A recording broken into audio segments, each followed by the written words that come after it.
হিসাব কিতাব যখন নাকি শুরু করবে আল্লাহর আদালতের মধ্যে, সর্বপ্রথম তিন ব্যক্তির মধ্যে যে হিসাব কিতাব শুরু হবে, তার মধ্যে থেকে একজন ব্যক্তি হয়ে থাকবে যে নাকি আল্লাহর রাস্তায় শহীদ হয়েছিল। রব্বুল আলামিন কিয়ামতের দিন সর্বপ্রথম যেই ব্যক্তি নাকি আল্লাহর রাস্তায় দ্বীন প্রতিষ্ঠা করার জন্য শহীদ হয়েছিল, এমন এক ব্যক্তিকে রব্বুল আলামিন আল্লাহর আদালতের মধ্যে উপস্থিত করে আল্লাহর প্রদত্ত নিয়ামত সম্পর্কে জিজ্ঞাসা করবে। আল্লাহ রাব্বুল আলামিন বলবে, তোমাকে দুনিয়ার বুকে আমার এই নিয়ামতগুলো দেওয়া হয়েছিল, তার বিনিময়ে তুমি আল্লাহর জন্য কি করেছো বলো দেখি।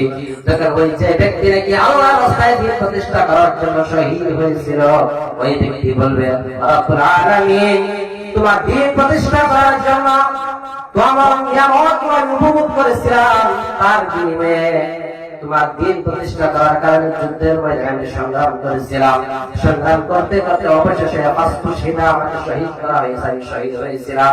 আল্লাহ এই শহীদ হওয়া একমাত্র তোমার সন্তুষ্টি অর্জনার্থে হয়েছিল।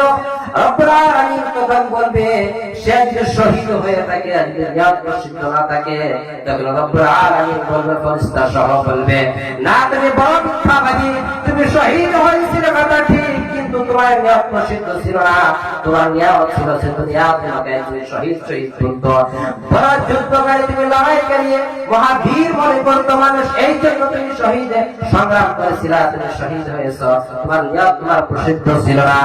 মাহতারাম দোস্ত আজিজ, আল্লাহর রাস্তায় শহীদ হওয়ার পরেও যদি নিয়ামত প্রসিদ্ধ না থাকে, সেই দিন আল্লাহ রাব্বুল আলামিন ফেরেশতাদেরকে হুকুম দিয়ে তারা উপর করে মুখ নিচের দিকে থাকবে, এমন অবস্থায় শেষ চাইতে জাহান্নামে নিক্ষেপ করা হবে। মাহতারাম দোস্ত আজিজ, দ্বিতীয় সেই ব্যক্তিকে রব্বুল আলামিনের আদালতের মধ্যে উপস্থিত করে হিসাব কিতাব করা হবে, সেই ব্যক্তি হলো আলিমুল দ্বীন, যে নাকি দ্বীন শিক্ষা করে আলিমুল দ্বীন হয়েছে, কোরআন হাদিসের শিক্ষা অর্জন করে আলিম হিসেবে পরিচিত হয়েছে। এমন ব্যক্তিকে রব্বুল আলামিনের দরবারে উপস্থিত করা হবে। এবার আলিমকে জিজ্ঞাসা করা হবে, তোমাকে যে নিয়ামত দেওয়া হয়েছিল, নিয়ামতের বিনিময়ে তুমি আমার আল্লাহর জন্য কি করেছো বলো দেখি। এবার আলিম বলবে, রব্বুল আলামিন তোমার নিয়ামত পাওয়ার পর আমি দ্বীন শিক্ষা করেছিলাম, দুনিয়ার বুকে কোরআন হাদিসের দিয়ে শিক্ষা অর্জন করেছিলাম, আমি নিজে আলিম হয়েছি, মাদ্রাসায় কত ছাত্রদেরকে শিক্ষা দিয়েছি, আমার কাছে পড়ে পড়ে দর্শ নিয়ে আলিম হয়েছিল। আল্লাহ তিনি মাহফিলে গিয়ে কোরআন হাদিসের কথাগুলো মানুষদেরকে শোনাইছি, কত মাহফিলে কত পন্থায় আমি কোরআন হাদিসের মানুষদেরকে দাওয়াত দিয়েছি। আল্লাহ আমি তো আলিম হয়ে আমার এই অবদানগুলো দুনিয়ার বুকে ছিল।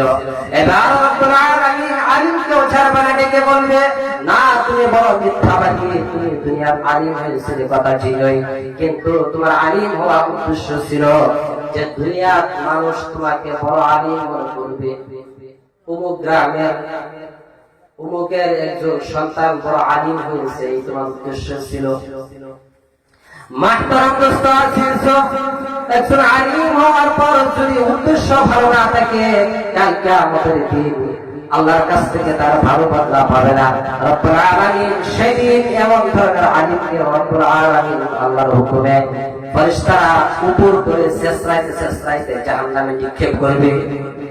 দ্বিতীয় নম্বরে যে ব্যক্তি হবে, যে বড় দাতা, যাকে আল্লাহ একটি সম্পদ একটি নিয়ামত দিয়েছিল, দুনিয়ার বুকে বহু সম্পদ দিয়েছে, সম্পদের অধিকারী বানিয়েছে, এমন কোন সম্পদ নাই যেখানে তার সম্পদ সে দান খায়রাত করে নাই। এমন এক ব্যক্তিকে রব্বুল আলামিন আল্লাহর আদালতের মধ্যে উপস্থিত করে নিয়ামত প্রদত্ত নিয়ামত সম্পর্কে জিজ্ঞাসা করবে। ওই ব্যক্তি বলবে, আল্লাহ তুমি আমাকে যে নিয়ামত দিয়েছিলে, আল্লাহ এমন কোন সম্পদ নাই যে রাস্তায় আমি দান খায়রাত করি নাই। এমন দাতা আছে না? এমন কোন সম্পদ নাই, মসজিদ থেকে শুরু করে, মাদ্রাসা থেকে শুরু করে, ফকির মিসকিনদের থেকে শুরু করে, এমন কোন সম্পদ নাই যেখানে আমি দান খায়রাত করি নাই, এমন কোন রাস্তা নাই যেখানে আমি দান খায়রাত করি নাই। এবার আল্লাহকে বলবে, আল্লাহ আমি তো এই কাজ করে এসেছি। তখন রব্বুল আলামিন বলবে, তোমার উদ্দেশ্য ছিল মানুষ তোমাকে দাতা মনে করবে, এই জন্য তুমি দান করেছিলে। কথা বুঝতেছো? একজন দাতা যদি এই নিয়মকে যদি দান খায়রাত করে, যে আমি মাদ্রাসায় দান করেছি, গেট বানান হুজুর, মাদ্রাসার একটি গেট বানান, গেটের সম্মুখে আমার নামটা লিখেন। আমি মাদ্রাসায় একটা ওযুখানা দিলাম, এখানে আমার বাবার নামটা লিখেন, মরহুম বাবার নামটা লিখেন, মার নামটা লিখেন। এই যে হুজুর 20,000 টাকা দিলাম, গরুটা দিলাম, তবে আমার নামটা মানুষের সম্মুখে স্পষ্ট করবেন।